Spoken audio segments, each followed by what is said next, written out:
Cyber security authentication series के इस आखिरी और सबसे शानदार एक्सप्लेनर में आपका स्वागत है।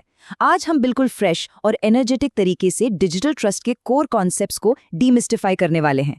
इस पूरी चर्चा में हमारा फोकस इस बात पर रहेगा कि आखिर इस इंटरनेट पर विश्वास यानी ट्रस्ट बनता कैसे है और इसकी असली बुनियाद क्या है। ये एक ऐसी फाउंडेशन है जिस पर आज के जमाने का पूरा इंटरनेट टिका हुआ है। तो चलिए शुरू करते हैं।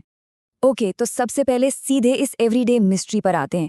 क्या आपने कभी नोटिस किया है, जब भी ब्राउज़र में किसी वेबसाइट का यूआरएल टाइप करते हैं तो उसके बगल में एक छोटा सा लॉक आइकन बना आता है। दिमाग में ये सवाल तो ज़रूर आता होगा कि इसका आखिर क्या मतलब है। देखिए, ये आइकॉन बस कोई खूबसूरत डिज़ाइन नहीं है, ये मॉडर्न इंटरनेट की एक एब्सोल्यूट रिक्वायरमेंट बन चुका है। आजकल के ब्राउज़र्स तो उन वेबसाइट्स को ब्लॉक तक कर देते हैं जहाँ ये लॉक नहीं होता। ये बेसिकली इस बात का ठोस सबूत है कि आपके डिवाइस और वेबसाइट के बीच का कनेक्शन बिल्कुल सिक्योर है। लेकिन सोचिए, इंटरनेट की इस वर्चुअल दुनिया में जहां कोई किसी को फेस टू फेस नहीं जानता, ये ट्रस्ट आखिर प्रूव कैसे होता है? वेल, इसका सीधा सा जवाब है डिजिटल सर्टिफिकेट्स। आगे बढ़ने से पहले एक क्विक रीकैप ले लेते हैं। पिछले कुछ दिनों में हमने ऑथेंटिकेशन के अलग अलग तरीकों पर डिटेल में चर्चा की है। लोकल ऑथेंटिकेशन से लेकर एलडैप, कब्रोस, रेडियस और सिंगल साइन ऑन यानी एसएसओ तक। ये सभी मेथड्स एक सिक्योर नेटवर्क इंफ्रास्ट्रक्चर का बेहद अहम हिस्सा हैं। लेकिन जब डेटा किसी सिक्योर प्राइवेट नेटवर्क से निकलकर पब्लिक इंटरनेट के खुले रास्तों पर ट्रैवल करता है ना, तो वहाँ इन सभी सिस्टम्स को एक यूनिवर्सल ट्रस्ट बेस की ज़रूरत पड़ती है। और आज हम उसी आखिरी पजल पीस की बात करेंगे जो इस सबको आपस में जोड़कर इंटरनेट को एक सेफ जगह बनाता है। तो सबसे क्रूशल पॉइंट ये है कि आखिर ये डिजिटल सर्टिफिकेट होता क्या चीज़ है। असल में ये और कुछ नहीं बल्कि एक इलेक्ट्रॉनिक आइडेंटिटी प्रूफ होता है। ये इस बात को बिल्कुल क्रिप्टोग्राफिकली प्रूफ कर देता है कि कोई भी वेबसाइट, सर्वर, यूजर या डिवाइस एकदम जेन्युइन है, कोई भी रुपया नहीं। जैसे ही आप ब्राउज़र में गूगल जैसी कोई बड़ी वेबसाइट ओपन करते हैं तो ब्राउज़र बैकग्राउंड में सबसे पहले ये सर्टिफिकेट चेक करता है ताकि सर्वर की असलियत वेरीफाई की जा सके। ये एक ऐसा इनिशियल वेरिफिकेशन स्टेप है जो लिटरली हर एक कनेक्शन पर एग्जीक्यूट होता है। इसके बिना ये पता लगाना लगभग नामुमकिन है कि स्क्रीन के उस तरफ बैठा एंटिटी वाकई वही है जो वो क्लेम कर रहा है। इस पूरे कॉन्सेप्ट को समझने का एक बहुत ही बढ़िया तरीका यहाँ पर है जो इसको ब्रिलियंटली इलिस्ट्रेट करता है। जरा अपनी रियल लाइफ के बारे में सोचिए। वहाँ किसी की आइडेंटिटी प्रूफ करने के लिए हम एक फिजिकल आईडी कार्ड जैसे पासपोर्ट या ड्राइवर्स लाइसेंस का इस्तेमाल करते हैं, राइट? बस वही same to same logic digital world में भी अप्लाई होता है। जो काम फिजिकल दुनिया में एक गवर्नमेंट आईडी करती है, बिल्कुल वही काम डिजिटल दुनिया में एक डिजिटल सर्टिफिकेट करता है। सिस्टम एकदम एक जैसा ही काम करता है। जिस तरह रियल लाइफ में एक फेक आईडी पकड़ी जा सकती है, वैसे ही एक इनवैलिड सर्टिफिकेट भी नेटवर्क पर तुरंत बिना किसी देरी के रिजेक्ट कर दिया जाता है। चलिए इसको एक स्टेप आगे ले जाते हैं और देखते हैं कि ये आखिर स्टेप बाय स्टेप काम कैसे करता है। इमेजिन कीजिए, आप कॉलेज के गेट पर हैं।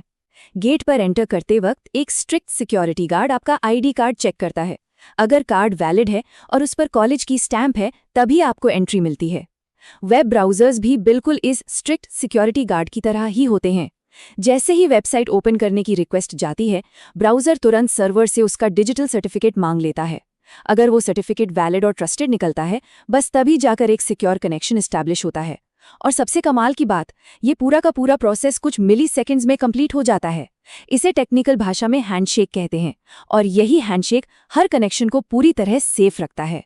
लेकिन यहाँ दिमाग में एक बहुत बड़ा सवाल ये उठता है कि भाई, ये डिजिटल आईडी कार्ड्स आखिर इशू कौन करता है? ऐसे कोई भी उठकर अपना सर्टिफिकेट खुद तो प्रिंट नहीं कर सकता ना। इसके लिए एक ट्रस्टेड थर्ड पार्टी ऑर्गेनाइजेशन होती है जिसे सर्टिफिकेट अथॉरिटी या शॉर्ट में सीए कहते हैं। सीए का मेन काम ये होता है कि वो पहले सर्टिफिकेट रिक्वेस्ट करने वाले की रियल आइडेंटिटी और उसकी डोमेन ओनरशिप को थरोली वेरीफाई करे। फिर उसके बाद अपना डिजिटल सिग्नेचर लगाकर वो सर्टिफिकेट इशू करती है। दुनिया भर के ब्राउज़र्स और ऑपरेटिंग सिस्टम्स में इन ट्रस्टेड सीएस की लिस्ट पहले से ही इंस्टॉल्ड होती है, जिसे रूट स्टोर कहते हैं। इसीलिए जब भी कोई वैलिड सीए कोई सर्टिफिकेट इशू करती है तो हमारा सिस्टम उस पर बिना किसी डाउट के ऑटोमैटिकली ट्रस्ट कर लेता है। अब इस स्टेज पर जो सबसे इंटरेस्टिंग बात है वो ये क्रिप्टोग्राफी का कॉन्सेप्ट है। इन सर्टिफिकेट्स के पीछे क्रिप्टोग्राफी का एक बेहद ही पावरफुल इंजन काम करता है। ये पूरा सिस्टम पब्लिक की क्रिप्टोग्राफी पर बेस्ड होता है, जिसमें दो अलग अलग कीज का एक जोड़ा होता है। पहली होती है पब्लिक की, जो सर्टिफिकेट के अंदर ही मौजूद होती है और जिसे आप इजीली किसी के साथ भी शेयर कर सकते हैं। और दूसरी होती है प्राइवेट की, जो सर्वर पर बेहद सीक्रेट और सेफ रखी जाती है। लॉजिक बहुत सिंपल है, जो डेटा पब्लिक की से लॉक होता है वो सिर्फ और सिर्फ उसकी मैचिंग प्राइवेट की से ही अनलॉक हो सकता है। ये दोनों कीज मिलकर आपस में इस तरह काम करती हैं कि इंटरनेट पर कम्युनिकेशन 100% सिक्योर हो पाता है। जब हम ट्रेडिशनल HTTP प्रोटोकॉल की बात करते हैं तो एक बड़ी प्रॉब्लम होती है। वहाँ कम्युनिकेशन प्लेन टेक्स्ट में होता है। इसका मतलब है कि नेटवर्क पर बैठा कोई भी हैकर उस डेटा को आसानी से रास्ते में ही पढ़ सकता है। लेकिन HTTPS इस पूरी कहानी को ही पलट देता है। HTTPS में इस S का मतलब ही सिक्योरिटी है, जो TLS या SSL सर्टिफिकेट्स के थ्रू आती है। ये सर्टिफिकेट्स ब्राउज़र और सर्वर के बीच एक अनब्रेकेबल एन्क्रिप्टेड टनल क्रिएट कर देते हैं। इसी एन्क्रिप्शन की मजबूती की वजह से आपके पासवर्ड्स, क्रेडिट कार्ड नंबर्स और पर्सनल डेटा इंटरनेट के पब्लिक नेटवर्क्स पर ट्रैवल करते वक्त पूरी तरह प्राइवेट और सेफ रहते हैं। सच्ची बताऊं तो ये आज के डिजिटल कॉमर्स की सबसे बड़ी बैकबोन है। लेकिन एक सेकंड रुकिए, ये डिजिटल ट्रस्ट सिर्फ इन पब्लिक वेबसाइट्स तक ही लिमिटेड नहीं है। मॉडर्न IT इंफ्रास्ट्रक्चर्स और ज़ीरो ट्रस्ट आर्किटेक्चर्स में इन सर्टिफिकेट्स का एक बहुत ब्रॉड और क्रिटिकल यूज केस होता है। इनका इस्तेमाल बैकएंड सर्वर्स को आपस में ऑथेंटिकेट करने, सिक्योर VPN कनेक्शंस एस्टैब्लिश करने, स्मार्ट IoT डिवाइसेस को नेटवर्क पर वेरीफाई करने और यहाँ तक कि क्लाइंट सर्टिफिकेट लॉगिन के लिए भी लगातार होता है। इसका सीधा सा मतलब ये हुआ कि कोई भी एम्प्लॉय या डिवाइस बिना पासवर्ड टाइप किए सिर्फ अपने डिवाइस पर मौजूद सर्टिफिकेट के जरिए ये प्रूव कर सकता है कि वो कॉर्पोरेट नेटवर्क को एक्सेस करने के लिए पूरी तरह से ऑथराइज्ड है ना कमाल की बात? अब थोड़ा रियलिटी चेक लेते हैं। हर सिक्योरिटी सिस्टम की तरह डिजिटल सर्टिफिकेट्स की भी अपनी वल्नरेबिलिटीज और वीक पॉइंट्स होते हैं।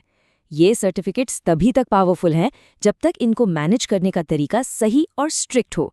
हिस्ट्री में ऐसी कई बड़ी घटनाएं हुई हैं जहां दुनिया की सबसे एडवांस टेक कंपनीज की सर्विसेज घंटों तक डाउन रहीं। और पता है क्यों? सिर्फ इसलिए क्योंकि उनका सर्टिफिकेट एक्सपायर हो गया था और किसी ने ध्यान ही नहीं दिया। एक्सपायर हुए सर्टिफिकेट्स, वीक इंक्रिप्शन, किसी अनट्रस्टेड CA का इस्तेमाल या फिर सबसे बड़ा नाइटमेयर प्राइवेट की का लीक हो जाना, ये सब पूरे के पूरे इंफ्रास्ट्रक्चर को तबाह कर सकते हैं। इसीलिए आजकल इन सर्टिफिकेट्स का ऑटोमेटेड मैनेजमेंट और कांस्टेंट मॉनिटरिंग किसी भी ऑर्गेनाइजेशन के साइबर डिफेंस का एक बेहद अहम हिस्सा बन चुका है। तो आखिर में हम इस पूरे विश्लेषण को एक बेहद ज़रूरी और गहरे सवाल के साथ रैप अप करते हैं। क्या आज की ये डिजिटल आइडेंटिटी वाकई में फ्यूचर प्रूफ और पूरी तरह सिक्योर है?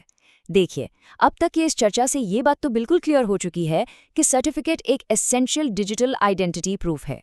सर्टिफिकेट अथॉरिटी उस ट्रस्ट को एक सॉलिड फाउंडेशन देती है और क्रिप्टोग्राफिक कीज उस ट्रस्ट को टेक्निकल लेवल पर अनब्रेकेबल बनाती हैं। लेकिन जैसे जैसे टेक्नोलॉजी आगे बढ़ रही है और क्वांटम कंप्यूटिंग जैसे नए खतरे सामने आ रहे हैं, ये ट्रस्ट मॉडल्स भी लगातार इवॉल्व हो रहे हैं। और इसी के साथ हमारा ये ऑथेंटिकेशन इन साइबर सिक्योरिटी का डीप डाइव एक्सप्लेनर यहाँ कंप्लीट होता है। अगर इन कॉन्सेप्ट्स ने आपकी डिजिटल सिक्योरिटी की समझ को थोड़ा भी बेहतर बनाया है तो ऐसी ही और डीप इनसाइट्स के लिए जुड़े रहें। और हाँ, कमेंट सेक्शन में जरूर लिखें ऑथेंटिकेशन सीरीज